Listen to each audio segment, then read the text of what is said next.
May 13th, 2003. We are now at the Antigua Recreation Ground in St. John's. The Caribbean teams and fans were impatiently waiting for the most historic moment in the history of West Indies cricket. A sensational moment that had never been seen before in the history of the sport. What made things even more colourful was the fact that the opposition was none other than the mighty Australia. The same team, full of match winners, capable of turning even the worst situations around in a moment. The world champions with a never-give-up attitude. Back then, defeating Australia was seen as equivalent to winning the World Cup. The heat was on. Vasbert Drakes and the West Indies were just one shot away from history. The spectators in Antigua all rose from their seats in tension. The pressure was visible even on the faces of the world champions. Some impatient figures were also walking back and forth in the Windies dressing room. It was a moment when cricket fans around the world held their breath. Everyone was crowded into their living rooms. No one wanted to miss the moment when history was being written. After a 5-day rollercoaster ride, the match had reached its last moments. Stuart MacGill was ready with the ball. Could Drakes make history for millions of Caribbean fans? Or would MacGill show some magic? But wait a second. Before we get to the climax of the story, we need to tell you the backstory of how this classic finish came to be. When West Indies entered 2003 Frank Worrell Trophy Series, they were no longer the mighty force they had been in the past. All the heroics of the 1970s and 80s had become nothing more than old stories. The West Indies had won only 3 of their last 10 Test series, 2 of those victories coming against smaller teams like Bangladesh and Zimbabwe. Looking at their record against Australia, the picture was even grimmer. The West Indies had not won a series against Australia since 1992. The last time the two teams met in Australia, the Aussies whitewashed them 5-0. On the other hand, Australia were the best team in world cricket.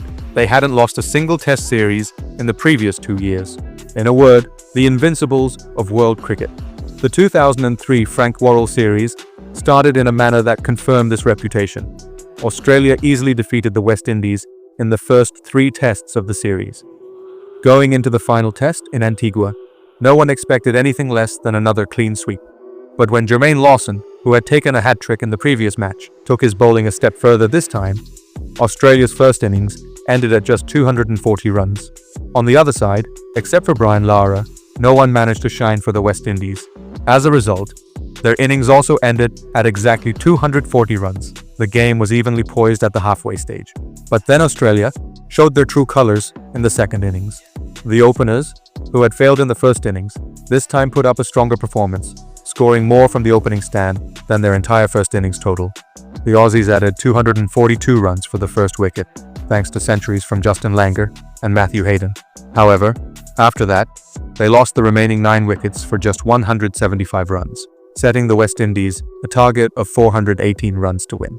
Interestingly, the Australian batters could not handle Omari Banks and Vasbert Drakes, both of whom were playing only their second test. Chasing the biggest target in 126 years of Test history, the West Indies got off to a good start.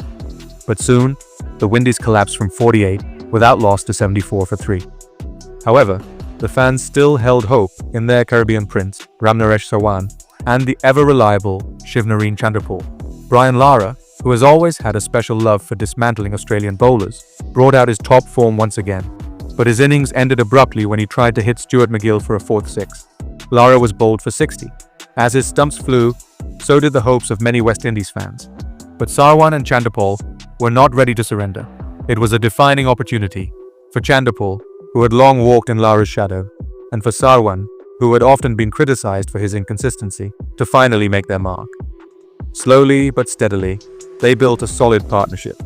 As both batters progressed confidently, the pressure began to mount on the Australians.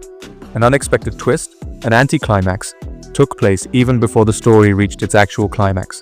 When the West Indies were at 237 for 4, Sarwan played a delivery from Glenn McGrath to square leg and went for a quick single.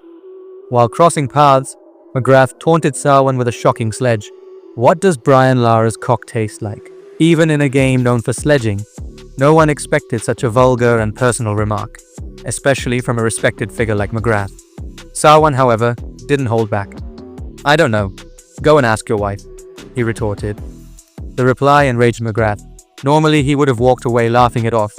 But this time, it struck a nerve. McGrath's wife was battling cancer at the time. He lost his cool, storming towards Sarwan and shouting, "If you talk about my wife, I will rip your tongue out." The tension was palpable. Umpire David Shepherd had to intervene, and teammates Hayden and Langer quickly pulled McGrath away. Importantly, Sarwan had no knowledge of McGrath's wife or her illness. It was an unfortunate misunderstanding. Still, the episode left its mark. McGrath's frustration was evident in the Aussies' performance afterward. Sarin and Chanderpaul went on the attack.